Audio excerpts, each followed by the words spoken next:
बिस्मिल्लाहिर्रहमानिर्रहीम। अस्सलाम वालेकुम। चैप्टर नंबर 10 सेकेंड ईयर की केमिस्ट्री का है, that is alkyl halides. Alkyl halides को कॉमनली हैलो अल्केन्स भी कहते हैं। सो कॉमन नेम इनका क्या आ जाएगा? Halo alkanes. Halo from halogen X and alkanes from R group. So R X alkyl halide को भी कहा जाता है। Alkyl R group, halides X group. Alkyl group कौन से होते हैं? मिथाइल, इथाइल, प्रोपाइल, ये सारे क्या हैं? Alkyl groups. मिथाइल किसको कहते हैं? CH3।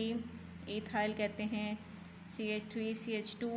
प्रोपाइल 3 कार्बन चेन को कहते हैं CH3 CH2 CH2। हैलोजेंस में कौन से आते हैं? Fluoro, chloro, bromo and iodo groups. So ये हमारे क्या बन जाते हैं? अल्काइल हैलाइड्स या haloalkanes. Fluoro methane, chloro ethane, bromo propane, या फिर propyl chloride, ethyl chloride, methyl fluoride. तो दोनों तरीक़ों से इनको आप कॉमनली नेम दे सकते हैं। सो सबसे पहले देखते हैं कि इनकी कैटेगरीज़ कौन सी होती हैं। सो कैटेगरीज़ में नंबर 1 कैटेगरी आ जाएगी, on the basis of number of halogen atoms present in the compound we classify hydrocarbons into mono alkyl halides, di alkyl halides, tri alkyl halides और यू में से पॉली अल्काइल हैलाइड्स। मोनो ऐसे alkyl halides होंगे जिसमें पूरे compound में किसी भी पोजीशन पर एक जगह पर हैलोजन एटम है। Propyl fluoride. Die alkyl halides में 2 हैलोजन एटम्स लगे हों, फॉर एग्जांपल फ्लोरो फ्लोरो और इधर एक hydrogen. So di fluoro ethane. Tri 3 halogen atoms किसी कंपाउंड में हों, for example chloro chloro group and tri chloro methane. 3 chlorine है तो ट्राई क्लोरो, 1 कार्बन है सो 1 कार्बन वाले कंपाउंड को मीथेन कहते हैं। मिथाइल ट्राइक्लोराइड या trichloro methane. Poly mean more than 1। So ये सारे पोली कैटेगरी में आ जाएंगे, जिसमें एक से ज़्यादा हैलोजन एटम्स पूरे कंपाउंड में किसी भी जगह पे अटैच्ड हों। वो सेम कार्बन भी हो सकता है जिस पे 2 या 2 से ज़्यादा हैलोजन एटम्स अटैच्ड होंगे, और वो डिफरेंट एटम्स पर भी अटैच हो सकते हैं। जैसे डाई में आपने पहले पढ़ा था अल्कीन्स को प्रिपेयर करते हुए, डाई हैलाइड,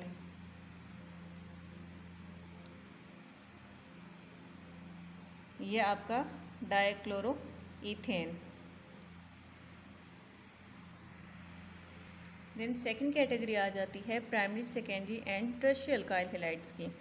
तो ये देखते हैं प्राइमरी अल्काइल हैलाइड्स कौन से हैं, सेकेंडरी अल्काइल हैलाइड्स कौन से हैं, और टर्शियरी अल्काइल हैलाइड्स कौन से होते हैं।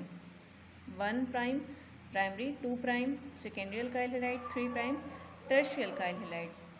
सो प्राइमरी अल्काइल हैलाइड्स वो अल्काइल हैलाइड्स हैं जिसमें हैलोजन एटम जिस कार्बन पे लगा हुआ है वो फर्दर या तो किसी कार्बन के साथ अटैच नहीं है, उसके पास सारे हाइड्रोजन हैं, जैसे ये मिथाइल क्लोराइड।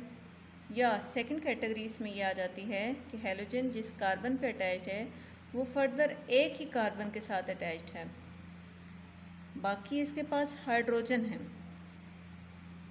हैलोजन एटम जिस कार्बन पे अटैच है वो फर्दर एक ही कार्बन पे अटैच है, बाकी तरफ से उसके हाइड्रोजन है।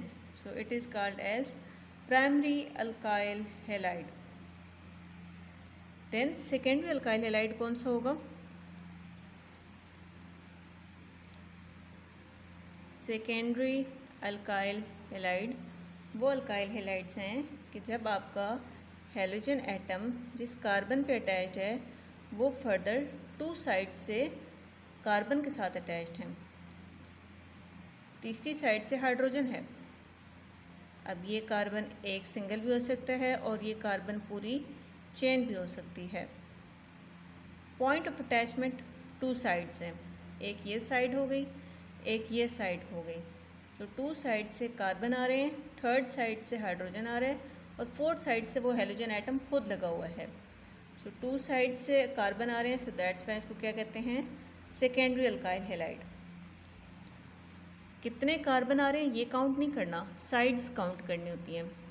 इसी तरह टर्शियरी अल्काइल हैलाइड्स क्या होगा, जिसमें 3 साइड से कार्बन अटैच्ड होगा उस कार्बन पे जिस पे आपका हेलोजन अटैच्ड है। फॉर एग्जांपल ये हेलोजन है, ये हमारे इस कार्बन पे अटैच्ड है और ये 3 साइड से कार्बन के थ्रू अटैच्ड है। ये एक कार्बन हो सकता है, ये कार्बन की पूरी लंबी चेन हो सकती है और यहाँ पे भी हम एक ही कार्बन देख लेते हैं।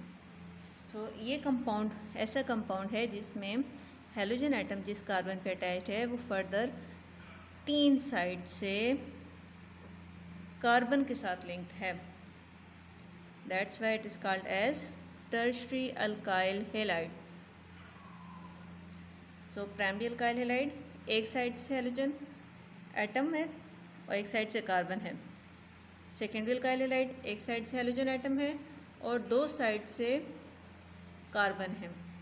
टर्शियरी अल्काइल हैलाइड, एक साइड से हेलोजन एटम, बाकी 3 साइड से कार्बन एटम्स हैं।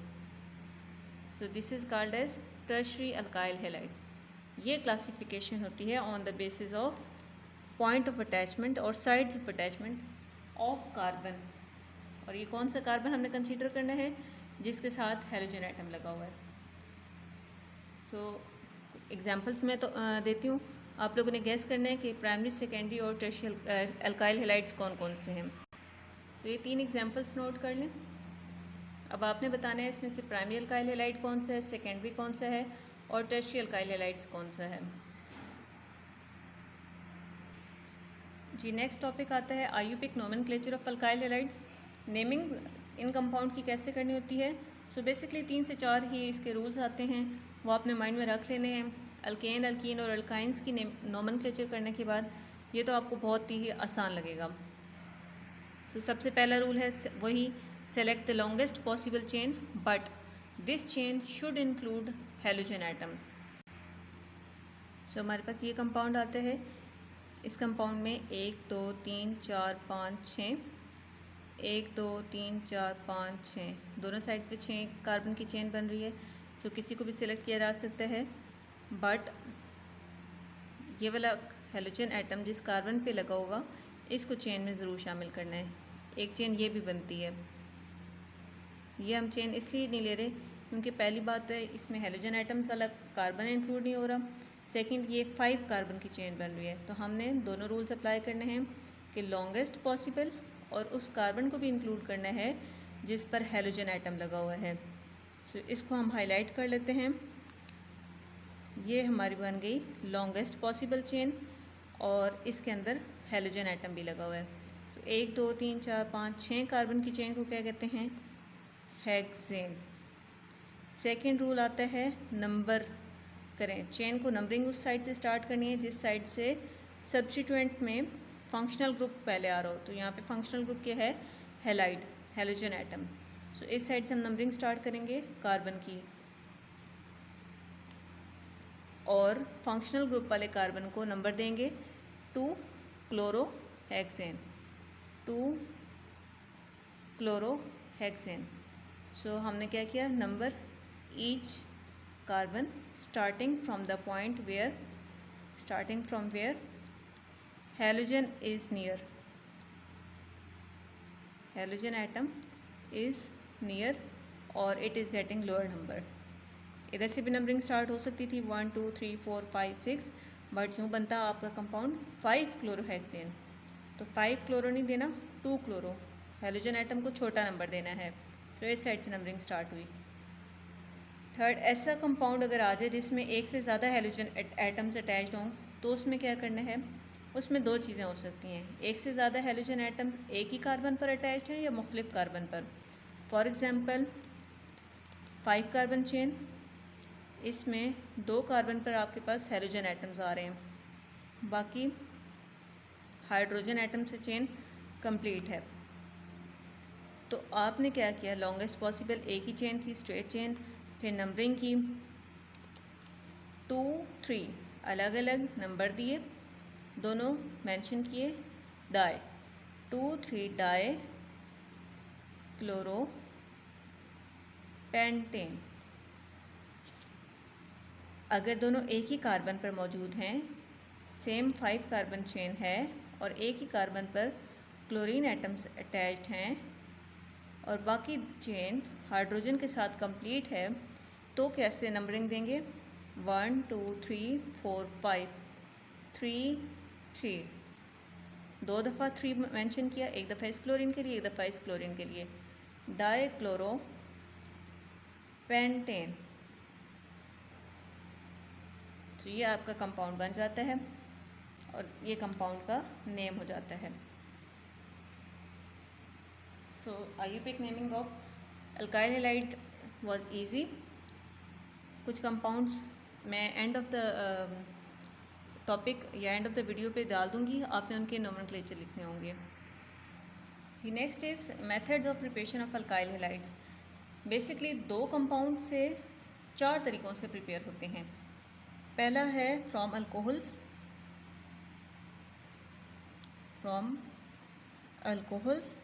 और सेकंड कैटेगरी आ जाती है फ्रॉम डिस्प्लेसमेंट रिएक्शन, और you can say from sodium iodide. Sodium iodide के साथ हम डिस्प्लेसमेंट रिएक्शन करेंगे और अल्कोहल्स के थ्रू हम 3 मेथड्स देखते हैं। पहला मेथड जो है, इसमें आप HCl या हाइड्रोजन एसिड यूज़ करते हैं। हाइड्रोक्लोरिक एसिड हो सकता है, हाइड्रोफ्लोरिक एसिड हो सकता है, हाइड्रोब्रोमिक एसिड हो सकता है। रिएजेंट क्या डालते हैं, जिंक क्लोराइड डालते हैं और ये एज अ कैटलिस्ट काम करता है, मतलब एंड ऑफ द रिएक्शन ये रीजनरेट हो जाता है, यूज़ नहीं होता बल्कि सिर्फ रिएक्शन को स्पीड अप करता है। अब अल्कोहल में जब ये तीनों चीज़ें डालेंगे तो आपके पास बनता क्या है, अल्काइल हैलाइड्स।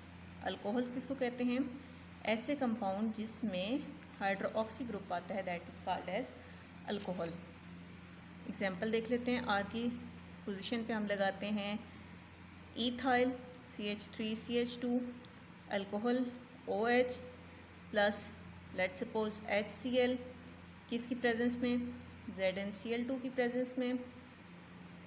अब देखें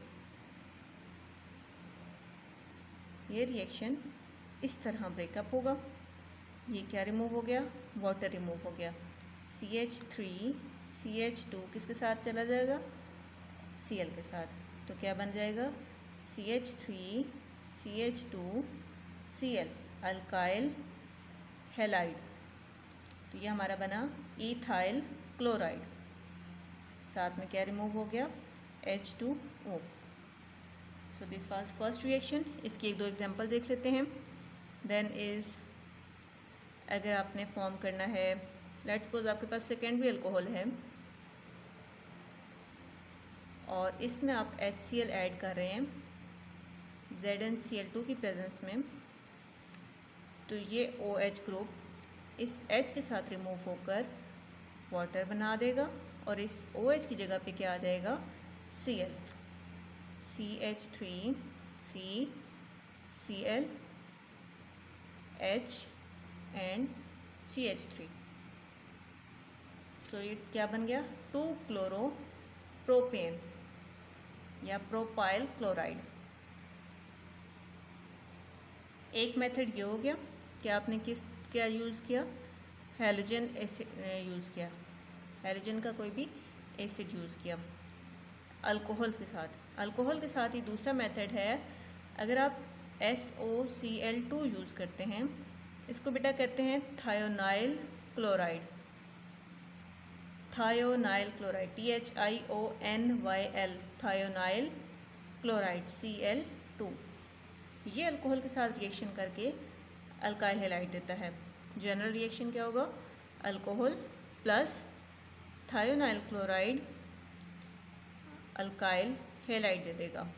इसमें रिएजेंट कौन सा यूज़ करते हैं? पायरिडीन, सॉल्वेंट होता है पायरिडीन, वो यूज़ करते हैं। बेस्ट रिएक्शन ये इसलिए होता है क्योंकि इसमें प्रिपेयर होता है हमारे पास SO2। SO2 क्या होती है? गैस होती है, सल्फर डाइऑक्साइड। एक हाइड्रोजन एक क्लोरीन एटम के साथ मिलकर HCl, ये भी क्या है? गैस। ये दोनों गैसेस इवेपोरेट हो जाती हैं। पीछे जो आपका अल्काइल हेलाइड बनता है वो प्योर रह जाता है, उसमें कोई और चीज़ मिक्स नहीं हो रही। सो SO2 HCl और एक जो Cl रह गया वो R के साथ हेलाइड बना देगा। सो इसके कॉमन रिएक्शन देख लेते हैं एग्जाम्पल के तौर पे। For example CH3 CH2 CH2OH propyl alcohol है। इसमें क्या डालना है? Thionyl chloride SO2 plus H, एक Cl, एक Cl रिमूव हो गया, पीछे एक Cl रह गया, वो कहाँ जाएगा? इस कार्बन के साथ आ जाएगा। तो कंपाउंड बनेगा CH3, देन है CH2, अगेन CH2 और ये Cl। तो ये क्या बन गया? प्रोपाइल क्लोराइड या फिर क्लोरोप्रोपेन, ये इसका आयुर्वेदिक नेम है। सही हो गया। ये दूसरा रिएक्शन था। पहले रिएक्शन में क्या यूज़ किया? HCl, HBr या HF। दूसरे रिएक्शन में हमने क्या यूज़ किया? Thionyl chloride. और यहाँ रिएजेंट क्या है? Pyridine as a solvent. Next, third type of reaction of alcohols, जिसमें अल्कोहल के साथ हम कुछ ऐड करेंगे और फिर अगेन वो फॉर्म करेगा क्या? Alkyl halide. So it is third type of reaction, alcohol plus क्या ऐड करेंगे कि जिससे क्या बनेगा? Alkyl halide. तो यहाँ पे हम ऐड करते हैं PBr3 या PBr5, फॉस्फोरस ट्राइब्रोमाइड या फॉस्फोरस पेंटाब्रोमाइड। ब्रोमाइड की जगह क्लोराइड भी यूज़ कर सकते हैं, फॉस्फोरस ट्राइक्लोराइड और फॉस्फोरस पेंटाक्लोराइड। पहले ट्राई के साथ देखते हैं रिएक्शन, ROH प्लस PCl3। अब 3 क्लोरीन ने हाइड्रोक्साइड को रिप्लेस करना है तो इसके हमें 3 ग्रुप्स चाहिए। इस तरह ROH एक टाइम, ROH अल्कोहल 3 टाइम्स चाहिए ताकि क्लोरीन एक और एक दफ़ा तीनों को रिप्लेस कर सके। सो H3PO3, H3P अगेन O3, ये बन गया फॉस्फोरिक एसिड प्लस RCl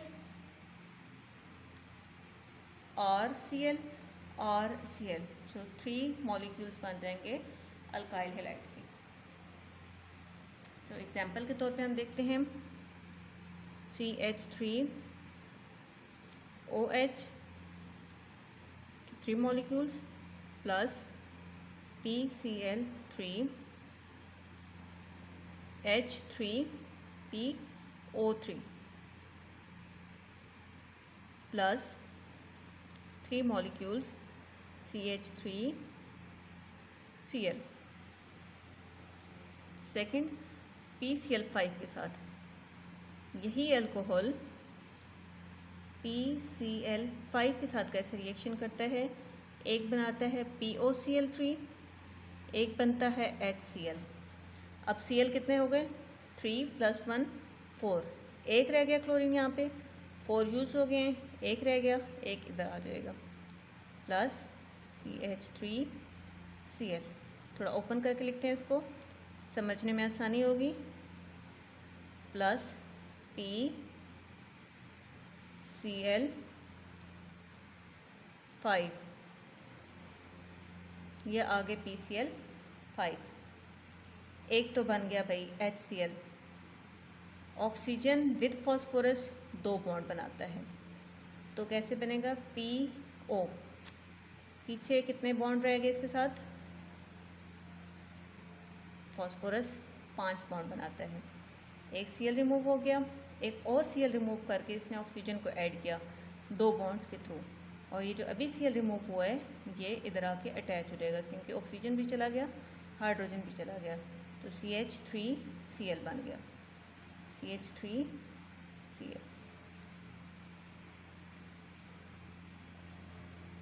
ये 3 तरह के रिएक्शन देता है alcohol for formation of alkyl halide. Alcohol with HCl, alcohol with thionyl chloride and alcohol with phosphorus chloride. Phosphorus के पेंटाक्लोराइड भी हो सकता है और ट्राइक्लोराइड भी हो सकता है। जब HCl ऐड किया तो उसमें ZnCl2 ऐड करना है, थायोनाइल क्लोराइड ऐड किया तो उसमें पायरिडीन ऐड करना है, और ये रिएक्शन इटसेल्फ बड़ा विग्रेस होता है। तीनों में प्रोडक्ट क्या बनेगी, अल्काइल हैलाइड।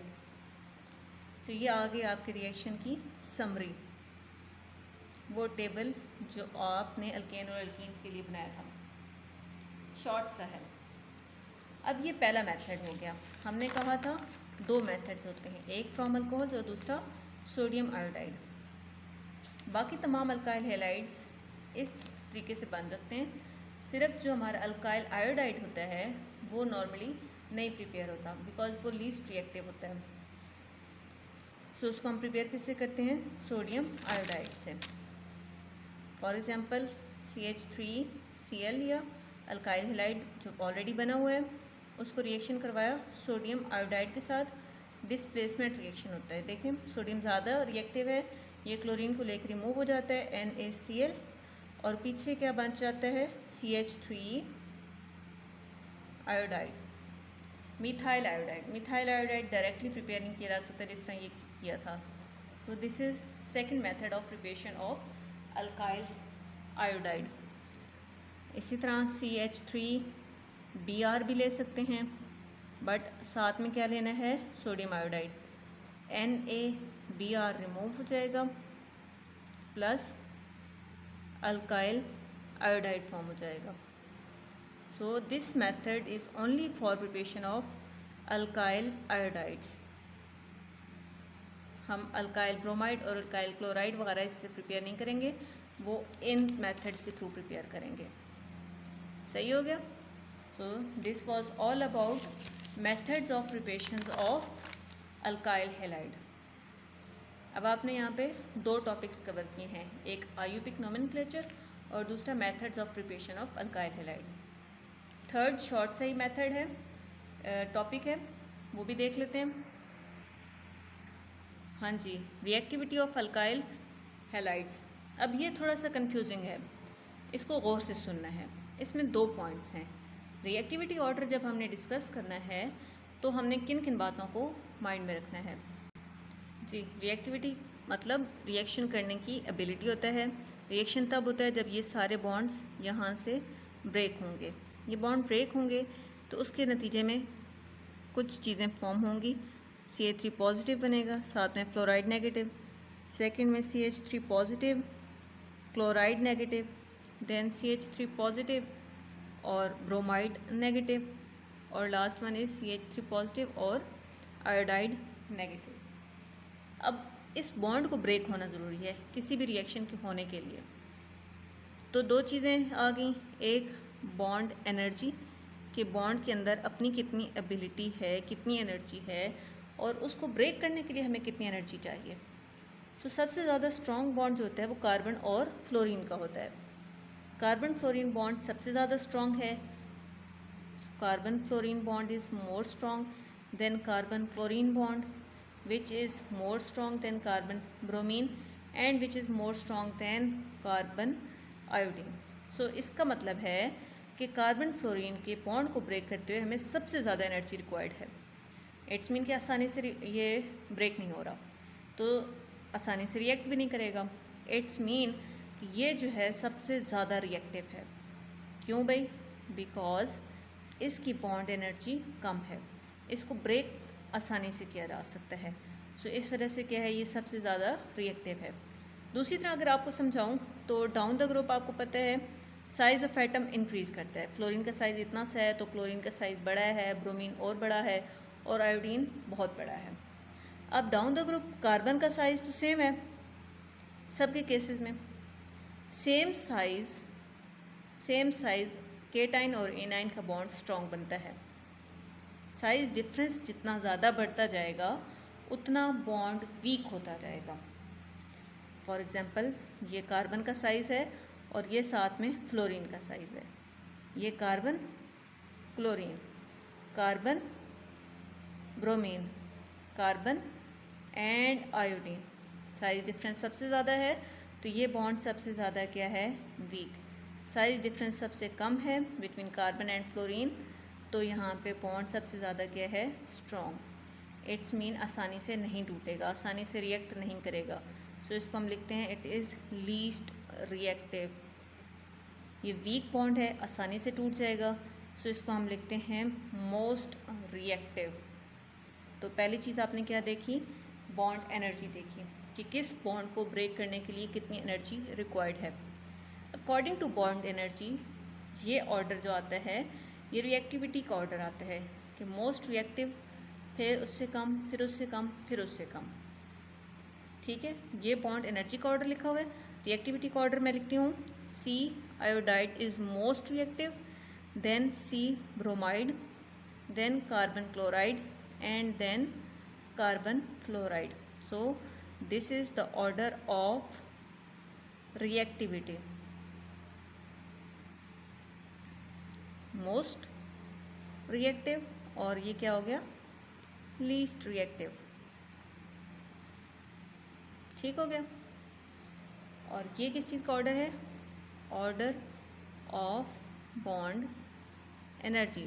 जिसकी बॉन्ड एनर्जी सबसे ज़्यादा है वो सबसे लीस्ट रिएक्टिव है, जिसकी बॉन्ड एनर्जी सबसे कम है वो सबसे ज़्यादा रिएक्टिव है। अब ये बात तो समझ आ गई। नेक्स्ट पॉइंट आता है बॉन्ड पोलैरिटी का। सो बॉन्ड पोलैरिटी क्या होती है, second point is bond polarity. Polarity mean presence of poles, charges, और ये कब आते हैं, जब क्या होता है, इलेक्ट्रोनेगेटिविटी का डिफरेंस होता है। किस चीज़ का डिफरेंस होता है, इलेक्ट्रोनेगेटिविटी डिफरेंस होता है। आपको पता है फ्लोरीन सबसे ज़्यादा इलेक्ट्रोनेगेटिव है, क्लोरीन उससे कम है, ब्रोमीन, और सबसे ज़्यादा लीस्ट इलेक्ट्रोनेगेटिव कौन है, आयोडीन, इलेक्ट्रोनेगेटिव, और ये होगी मोस्ट इलेक्ट्रोनेगेटिव। जब ये कार्बन के साथ बॉन्ड बनाएंगे तो कार्बन तो सबके केस में सेम है। मोस्ट इलेक्ट्रोनेगेटिव मीन्स ये सबसे ज़्यादा इलेक्ट्रॉन को अपनी तरफ ड्रैग करने की एबिलिटी रखता है। कौन से इलेक्ट्रॉन, जो कि शेयर किए हुए हैं इन्होंने। और least electronegative mean shared pair of electron को अपनी तरफ ड्रैग करने की एबिलिटी बहुत कम है। जिसकी एबिलिटी बहुत ज़्यादा है उसके पास नेगेटिव चार्ज आएगा और पीछे रह गया पार्शियल पॉजिटिव चार्ज। अब इसकी शेयर्ड पेयर ऑफ इलेक्ट्रॉन को अपनी तरफ ड्रैग करने की एबिलिटी ही कम है, as it is least electronegative. So इसके ऊपर जो चार्ज आएगा वो हल्का सा नेगेटिव चार्ज होगा। अब लेट सपोज अगर कोई भी रिएजेंट आता है, OH नेगेटिव आ गया, उसको सबसे ज़्यादा पोल्स कहाँ पे नज़र आएंगे, चार्जेस कहाँ पे नज़र आएंगे, अटैक करने की सूरत कहाँ नज़र आएगी, ये प्रेफर करेगा कि CF बॉन्ड पे जाऊँ, क्योंकि वहाँ पे पोलैरिटी बहुत ज़्यादा है, वहाँ पे चार्जेस बहुत ज़्यादा अपीयर हुए हैं, because most electronegative element fluorine उसके साथ अटैच्ड है। सो इस वजह से इसकी कोशिश होगी कि मैं इस बॉन्ड को ब्रेक करूँ, जिसकी वजह से हम कहते हैं CF सबसे पहले रिएक्ट करेगा। C आयोडाइड अपनी इलेक्ट्रोनेगेटिविटी डिफरेंस कम होने की वजह से कम चार्जेस शो करेगा, सो इसको अट्रैक्ट भी कम करेगा, जिसकी वजह से रिएक्ट भी कम करेगा। ठीक हो गया। सो हम कहते हैं सी आयोडाइड लेस रिएक्ट करेगा, और मोस्ट रिएक्ट कौन करेगा? सी एफ, बिकॉज उसके चार्जेस सबसे ज़्यादा नज़र आ रहे हैं। सो सी एफ बॉन्ड सबसे ज़्यादा रिएक्ट करेगा, मोस्ट रिएक्टिव हो जाएगा। फिर सी ब्रोमाइड, फिर C chloride, and then C bromide, and then last पे सी आयोडाइड। अब ये तो ऑपोजिट हो गया।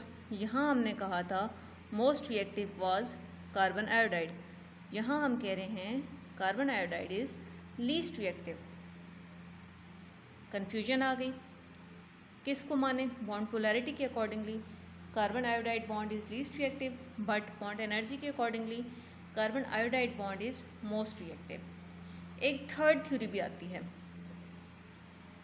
आपने ये देखे एनाइंस फॉर्म हुए, ये क्या बने हैं? These are anions. Third theory के अकॉर्डिंगली कहा जाता है कि जो सबसे ज़्यादा स्टेबल एनाइन बनाता है, मोस्ट स्टेबल एनाइन, जिसका एनाइन सबसे ज़्यादा स्टेबल होता है वो सबसे ज़्यादा रिएक्टिव होता है। Most stable A9 means most reactive, least stable A9 means least reactive. अब स्टेबिलिटी कैसे पता चलेगी एनाइन की? एनाइन के साइज से। जिस एनाइन का साइज जितना बड़ा होता है, एनाइन का साइज जितना बड़ा होता है, उसकी स्टेबिलिटी भी उतनी, बिकॉज एनाइन क्या होता है? एनाइन नेगेटिव चार्ज स्पीशी है।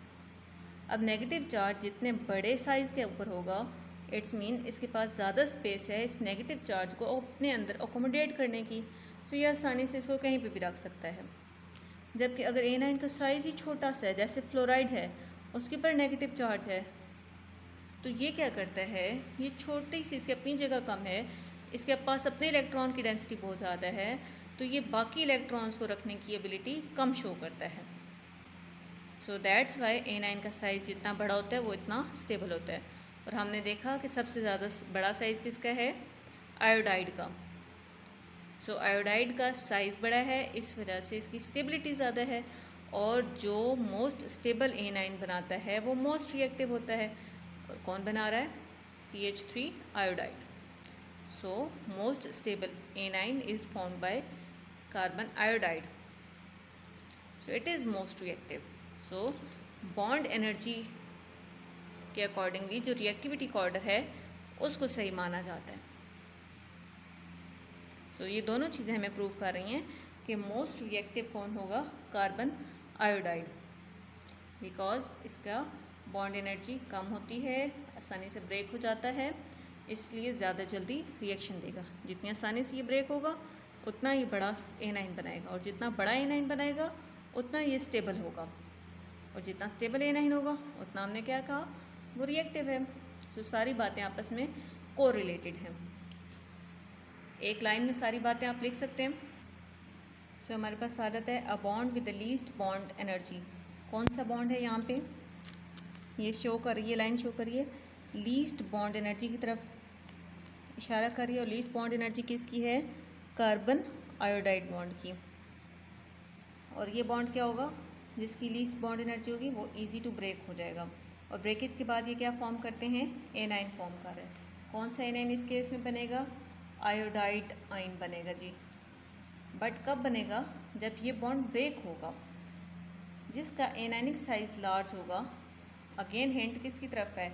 आयोडाइड की तरफ, इज़ मोर स्टेबल। सो ये इजीली रिएक्ट करता है। कौन? कार्बन आयोडाइड, ताकि क्या करे? स्टेबिलिटी गेन करे। कैसे गेन करेगा? By breaking this bond. जितना जल्दी ये बॉन्ड ब्रेक करेगा उतनी जल्दी ये स्टेबल हो जाएगा। और ये बॉन्ड क्यों ब्रेक करेगा? बिकॉज इसकी बॉन्ड एनर्जी कम है, बिकॉज इसको दूसरी साइड पे क्या नज़र आ रही है? स्टेबिलिटी नज़र आ रही है। तो सबसे ज़्यादा रिएक्टिव कौन हो गया? Carbon iodide is most reactive. ये एक्सपेरिमेंटली भी प्रूव है कि carbon iodide is most reactive, then carbon bromide, then carbon chloride, और कार्बन फ्लोराइड बहुत ज़्यादा लीस्ट रिएक्टिव है और इतना कम रिएक्टिव है कि नॉर्मली किसी भी कंडीशन पर रिएक्ट नहीं करता, बल्कि इसको रिएक्शन करवाने के लिए हमें बहुत ज़्यादा हाई कंडीशन चाहिए होती हैं। हमें बड़ी मिन्नतें करनी पड़ती हैं, भाई अब तो रिएक्ट कर लो, अब तो रिएक्ट कर लो। ये बिल्कुल रिएक्ट नहीं कर रहा होता। सो जब सूटेबल कंडीशंस मिलेंगी ये तभी रिएक्ट करेगा। So this was all about order of reactivity of alkyl halides. इसमें पहले आपने 3 चीज़ें डिस्कस करनी है। बॉन्ड एनर्जी क्या होती है, वो अमाउंट ऑफ एनर्जी जो किसी भी बॉन्ड को ब्रेक करने के लिए यूज़ होगी।